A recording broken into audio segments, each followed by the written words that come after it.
আমাদের India visa দরকার নেই, আমাদের বাংলাদেশে এম্বাসি হবে, বাংলাদেশ থেকে আমরা ভিসা নিয়ে আমরা যাব। That's it.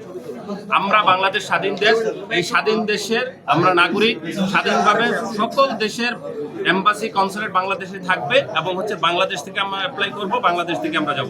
আমরা কেন শুধু ইন্ডিয়াতে গিয়ে আমাদের সময় এবং টাকা বিভিন্ন প্রবলেম ফেস করব? সরকারকে ধন্যবাদ জানানোর বিষয়টা একটু বলবেন। সরকারকে আপনারা কি কারণে ধন্যবাদ জানিয়েছেন? অলরেডি ইতিমধ্যেই আমরা প্রিভিয়াস টাইমে গভর্নমেন্টের নীতি নির্ধারক এবং পররাষ্ট্র মন্ত্রণালয়ে আমরা যোগাযোগ করেছি, আমাদের সংগঠনের পক্ষ থেকে যোগাযোগ করা হয়েছে এবং আপনারা দেখতে থাকবেন গতকালকে অলরেডি আমরা অনেকগুলো কনসুলেট এবং ভিসা প্রক্রিয়া বাংলাদেশে হবে বলে ঘোষণা দিয়েছে।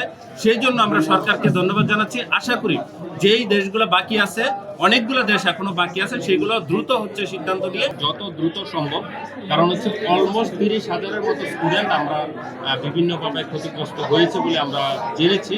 একজ্যাক্ট ফিগার যদি আমি বলি, তো কিছু অলরেডি কনসুলেট এবং এম্বাসি অলরেডি অন্য কান্ট্রির ভিসা নিবে বলে ডিসিশন ডিক্লেয়ার দিয়েছে।